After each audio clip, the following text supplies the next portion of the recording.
at the Home Depot and look what I'm seeing. Trees and shrubs are 50% off. Holiday and red pots are excluded, which is fine. So you see if I can find some goodies today. Check your local Home Depot. So it's actually perennials as well. Check your local Home Depot, run if you have to. So here's what I purchased at the Home Depot for 50% off. This was not 50% off. This was $9.98. These yellow tags are not part of the 50% off. It is a Diamond Lake Hosta. I hope. This looks a little green, a little bright green. It's supposed to be blue, but I don't know if that's just because it was sitting out in the sun. Anyway, it gets quite large. And those are the specs on that. I got this really because of the divisions I could get. So there's like 2 clear ones. I wanted to do another one. Over here I could. I mean, I could make a ton, but I'm probably just going to do the 2. Potentially 3. I mean, I'm looking and there's probably like 6 in here, but I kind of want them to be big to start with. Well, when they come out next season,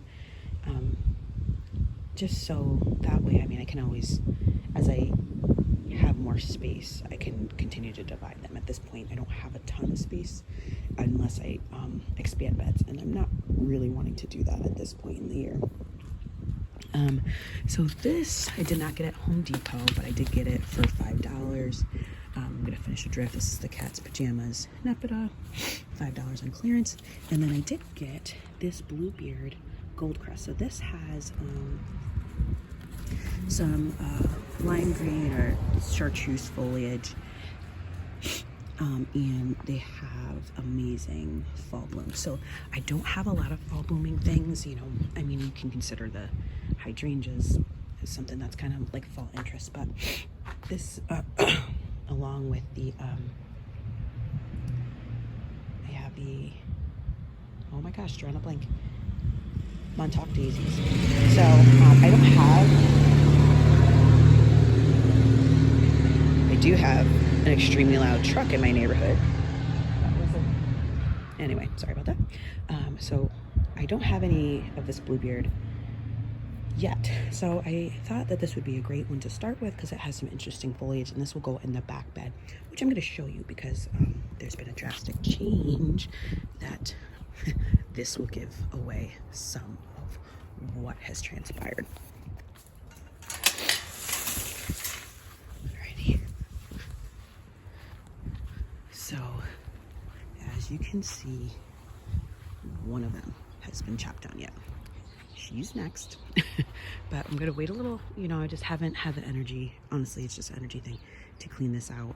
Once this gets cleaned out, we're gonna take down this Rose of Sharon probably about halfway, because right now that it's like holding up the fence. It's so ghetto, I know, but it is what it is. We have some issues on the other side of the fence with some invasive species that are kind of causing the problem as well. So until those get addressed, we won't be able to fully take out this Rose of Sharon. So once this monstrosity gets taken care of, that one will go. And then there's, this is gone, and it's, so now this is a full sun bed.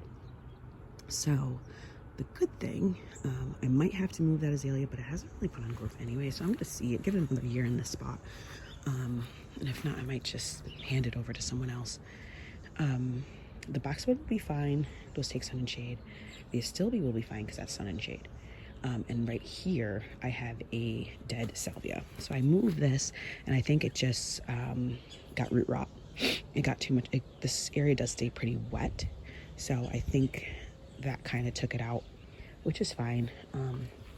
I'm learning that when things don't go the way you want, it creates an opportunity for something else, as Laura from Garden Answer has said. So I think this would be a great place to put that Coreopsis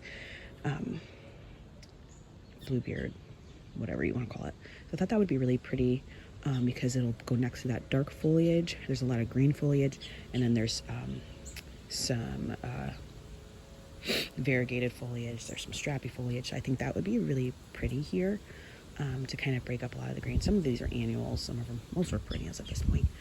But look at the Montauk daisies. They're just having their moment in the garden, and they're really one of the only fall blooms that I have in like my whole garden.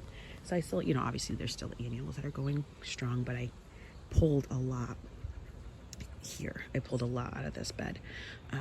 All the zinnias except for this one that now has powdery mildew and really isn't blooming. It's getting pretty cold, so it's probably done. This thing looks like, oh my gosh, it's so sad.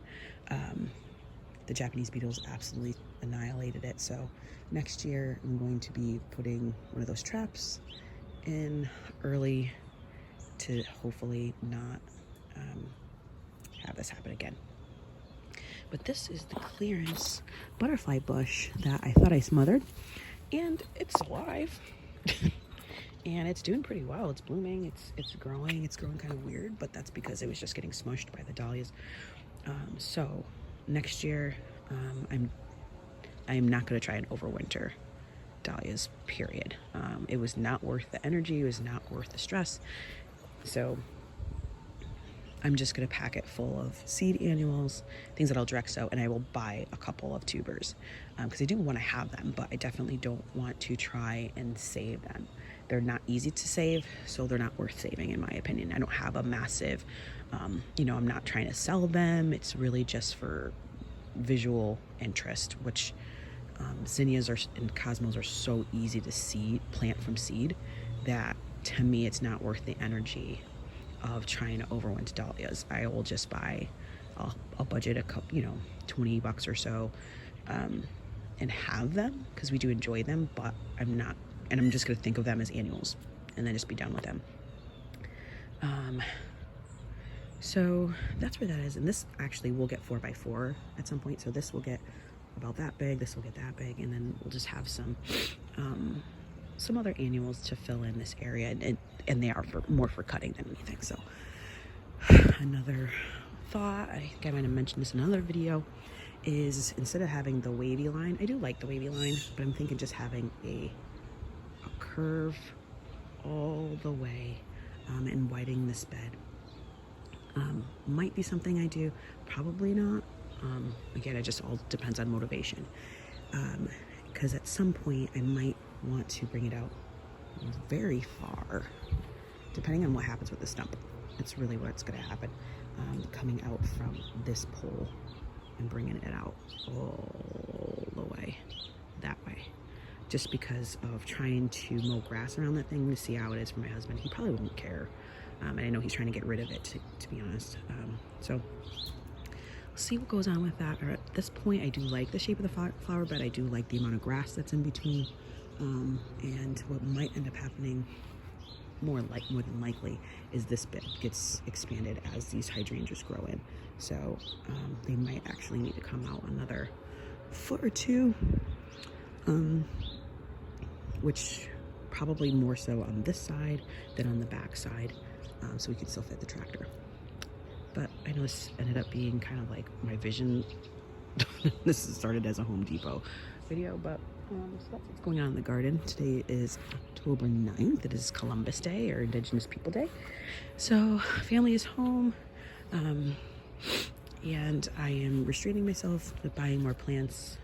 As you know, as I said, Home Depot is 50% off. So I might try and look for a oak leaf hydrangea, because those tend to not stick around very long. So I might think of that for the far side over there. And then when it's 75% off, I might find something to fill in this area, because the sedum did its job, like I mentioned in another video, but it's not happy. It's just not happy. I think it's either a water issue, because I don't think it's a sun issue. It gets plenty of sun. I'm pretty sure it's because there's no gutters on this shed. So find something that's a little bit more water loving, that can take a little bit of shade. If you have any suggestions, please leave them in the comments. thank you so much for watching. I hope you're having a great day, and I'll see you in the next one. Bye.